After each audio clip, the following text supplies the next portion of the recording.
आजचा रिव्ह्यू पूर्ण बघा, कारण नंदिनीने पूर्ण बळ एकवटून खूप ताकदीने काव्याची सुखरूप डिलिव्हरी केलेली आहे. आणि काव्याला काय मुलगा होईल की मुलगी हे बघण्यासाठी पुढील रिव्ह्यू नक्की बघा. आता आर्या तिला सांगत असते तशी ती स्टेप बाय स्टेप फॉलो करते, पण काव्याला खूप त्रास होतोय. काव्या म्हणते, पार्थ खूप त्रास होतोय, खूप मला सहन होत नाहीये आता. पार्थ म्हणतोस तू काव्या प्लीज पुश करा. आता आर्या सांगते की बाळाचं डोकं बाहेर आलेलं आहे का. आता नंदिनी बघते तर बाळाचं डोकं बाहेर आलेलं नसतं. ती म्हणत असते काव्याला पुश करायला सांग. काव्य तुला पुश करावं लागेल, कारण ही प्रीमॅच्युअर डिलिव्हरी आहे, त्यात बाळ स्वतः नाही येऊ शकत बाहेर. आता काव्य म्हणतोस तू काव्या पुश करा. पार्थ म्हणतोस तू काव्य तुम्ही फायटर आहात, प्लीज पुश करा. आणि पार्थचा हात हातामध्ये धरून काव्य खूप ताकदीने पूर्ण बळ लावते आणि बाळाला पुश करते. एकदा तिची किंकाळी ऐकताच बाळ बाहेर येतं. आपण तिला खूप त्रास होत असतो. आता या वेदना सगळ्या महिलांच्या सारख्याच असतात, हे कुणीही सांगू शकत नाही. आणि आता नंदिनी बघते तर बाळाचं डोकं बाहेर आलेलं असतं. ती अजून पुश करायला सांगते. इकडून विक्रम पण सांगत असतात काव्या बाळा थोडं पुश कर. इकडे आर्या पण भाऊक झालेली असते, कारण डिलिव्हरी वारीचा टाइम आर्याला पण माहित आहे की कसा असतो. इकडे मानिनीची आरती सुरू आहे गणपती समोर, की माझ्या बाळाची डिलिव्हरी सुखरूप होऊ दे, तिचं बळ दे, बाळही सुखरूप असू दे. या सगळ्यांची प्रार्थना सुरू आहे. आता वसुहत्य पण अगदी देवासमोर हात जोडून उभे आहेत. आता पार्थ म्हणतो तू काव्या पुश करा, काळजी करू नका, नंदिनी आहेत, मी आहे तुमच्या सोबत. आता काव्या पार्थला पूर्ण अशी घट्ट पकडते. आणि नंतर मानिनी इकडे आरती करताना तिच्या पण डोळ्यात पाणी येतं की तिकडे काय होत असेल यांना माहीत नाहीये. पण रम्याला जराही काही वाटत नाहीये काव्याच्या डिलिव्हरी बद्दल.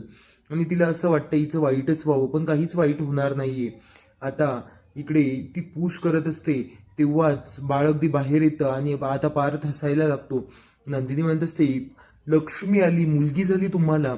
आता पार्थ खूप मोठ्याने हसायला लागतो. काव्या तुम्ही फायटर आहात आणि तुम्ही ते करून दाखवलं. बाळ बाहेर आलंय आणि मुलगी झालीये. आता इकडे गणपतीची आरती सुरूच असते.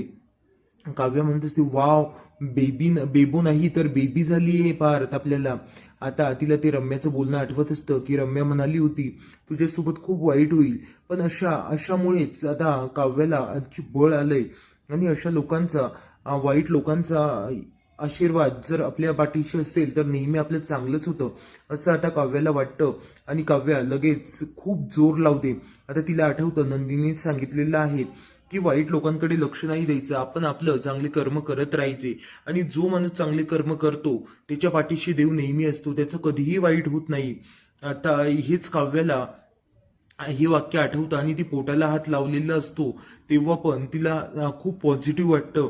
आणि आताही तेच फिलिंग्स तिला येत आहेत, खूप पॉझिटिव्ह वाटतंय. बाळ बाहेर आल्याच्या नंतर तिने जो शब्द दिला होता डोहाळे जेवणाच्या दिवशी पण तिला जे काही अनुभवायला मिळालं होतं ते सगळं आता तिला आठवतंय. आता सगळेजण आनंदात असताना काव्याने तिला तेव्हाही विघ्न येईल असंच म्हणाली होती. पण आता वसुहत्यांना खूप आनंद झालाय. त्यांचा आज काही असो वा नसो, पण काव्यासाठी खूप जीव तुटतोय. इकडे आरती सुरूच आहे, पण ते आपण तिथे थांबलेलेच आहे. की त्यांनी नेहमीप्रमाणे असं नाही केलं की काव्य तुझी सून आहे, मी इथे थांबणार नाही, असं काहीही त्या मानिनीला म्हणाल्या नाही. आता बाळ तर बाहेर आलं, पण बाळ रडलंच नाहीये. काव्य अशी बेशुद्ध पडेल असते, तिला काही सुचत नाहीये, उठावचं पण तिला हिंमत लागत नाहीये. पण आता नंदिनी आत बघते तर बाळ बाहेर आलेलं असतं आणि बाळ ते हातामध्ये घेते. आता सगळ्यांना खूप आनंद होतोय. आर्याला पण आनंद होतोय, विक्रमना पण, सगळ्यांना. त्यांना असं वाटतंय की बाळ तरी सुखरूप आहे आणि डिलिव्हरी पण सुखरूप झालीये. तिथे दवाखाना नाही, डॉक्टर नाहीये. पण नंदिनीने आणि पार्थने हिमतीने खूप छान पाऊल उचललं आणि डिलिव्हरी सुखरूप केली. आता ती सगळ्यांना सांगते लक्ष्मी आली. आता इकडे मानिनीला फोन येतो की आपल्या घरी लक्ष्मी आली. इकडे काव्याला काही कळत नाहीये की बाळ का रडत नाहीये. काव्या अशी पार्थला घट्ट मिठी मारते. इकडे नंदिनी खूप आनंदात असते, विक्रम पण खूप आनंदात असतात. आता आर्या म्हणते पण सगळं तर व्यवस्थित झालं बाबा, पण बाळ का रडत नाहीये, ते रिस्पॉन्स का करत नाहीये. आता यांना कळतच नाहीये हे सगळं काय चाललंय. तर आता यांनी थोडा सस्पेन्स रंगवला आहे, पण बाळ रडणार आहे आणि पण थोडा वेळ घेतय. इकडे पार्थ समजावत असतो, काव्या तुम्ही खूप बळ लावलं, खूप छान पद्धतीने हिंमत दाखवली आणि आम्हा दोघांना हेल्प केली म्हणून तुमची डिलिव्हरी सुखरूप झाली. आता काव्य रडायलाच लागते. पार्थ तिच्या कपाळाची किस करतो आणि म्हणत असतो, काव्या खरंच माझी बायको खूप छान आहे, खूप हिमतीने प्रत्येक गोष्ट करायची हिंमत दाखवते. आता ते दोघं पण एकमेकांना घट्ट मिठी मारते. लगेच जीवाला फोन लावून सांगतो, अरे आपल्या घरी लक्ष्मी आली, हत्तीवरून पेढे वाटा रे.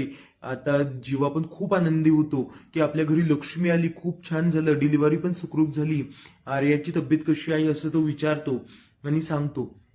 आता जेव्हा आर्या म्हणते बाळ रिस्पॉन्स का करत नाहीये, तेव्हा काव्या म्हणत असते, ए राणी उठ ना ग, मी तुला बाबापेक्षा जास्त प्रेम करणार आहे आणि प्लीज रड ना थोडीशी.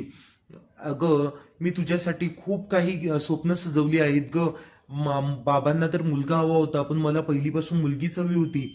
ए राणी बाळा उठ ना, ए बेबी माझी, असं ती म्हणत असते. आता पार्थ म्हणतस तू उठ ना ग राणी, तुझ्या मम्माचं नको ऐकू, तुझ्या डॅडाच एक उठ ना ग, रड ना थोडीशी, आम्हालाही हलकंसं वाटेल तू रडल्यावर. आता रडतच नाहीये बाळ, थोडा सस्पेन्स रंगवलाय. इकडे नंदिनीला पण खूप टेन्शन येतं, बाळ का रडत नाहीये, कधी रडेल बाळ.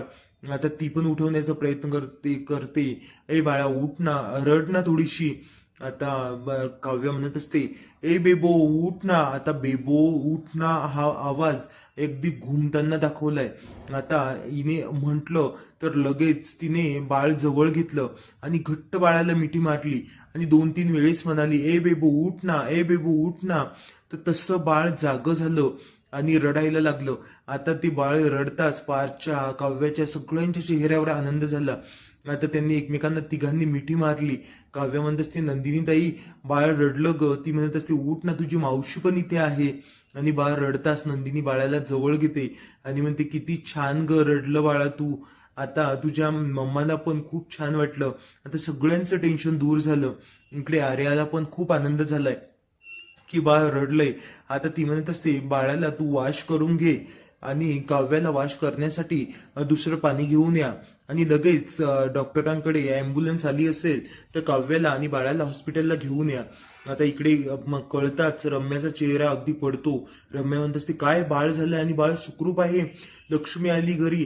आता रम्याला काही सुचत नाहीये, तिचा चेहरा अगदी पडलाय. इकडे डायरेक्ट दवाखान्यात घेऊन आले. सबस्क्राईब. काव्याला हॉस्पिटलला घेऊन येताना पार्थ म्हणत असतो, जीवा तुझी पण खूप मदत झाली. अरे नंदिनीने तर खूप मदत केली. जीवा म्हणत असतो, अरे तेवढं आपल्या फॅमिलीसाठी करणं गरजेचंच होतं. आता तो म्हणत असतो, काय नंदिनी कुठे चाललात, काय हनीमूनची तयारी वगैरे करताय का. नंदिनी म्हणत असते, हो काय, आता काव्याला हॉस्पिटलमध्ये न्यायचंय ना, त्याचीच तयारी करते. ती लगेच हॉस्पिटलमध्ये येतात. बाळ नंदिनीकडे सुखरूप असतं. इकडे मानिनीची आरती झालेली असते. मिथुन काका पण तिथे येतात आणि ती म्हणतात, मिथुन भाऊजी पेढे वाटा, लक्ष्मी आली आपल्या घरी. आणि खूप आनंद होता. आता या शारदाताईचा फोन येतो. एकमेकींना दोन्ही आजी अभिनंदन करतात आणि म्हणत असतात, तुमचं पण अभिनंदन, बाळ सुखरूप आहे, काव्या पण सुखरूप आहे. नंदिनीने खूप बळ लावून डिलिव्हरी केली, तिथे पार्थ पण होता. या सगळ्यांनी खूप मॅनेज केलं. आता शारदाताई म्हणत असतात, हो ना मला यायचंच आहे, मी लगेच निघते हॉस्पिटलला यायला. आता मिथुन भाऊजी म्हणतात, हो हो या तुम्ही पण लवकरच, आम्ही पण निघतो इथून.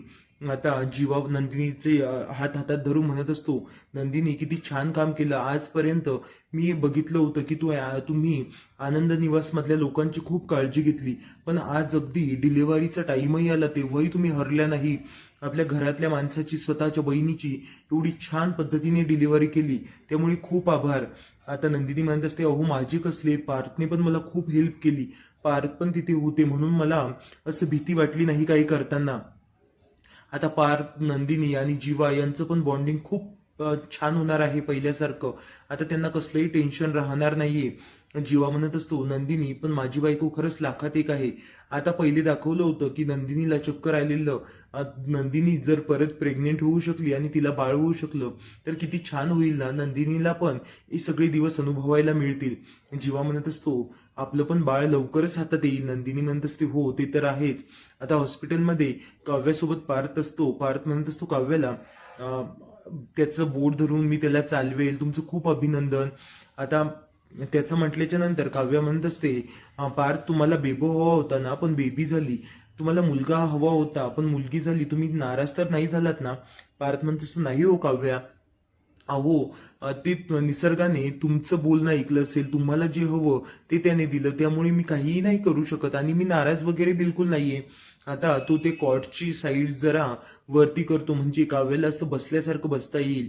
आता तो तसं केल्याच्या नंतर काव्या बसते, तो तिच्या बाजूने येऊन बसतो, हात हातामध्ये घेतो आणि म्हणत असतो परीक्षा पण झाली, बाळही झालं, दोन्ही कामं सुखरूप पार पडले.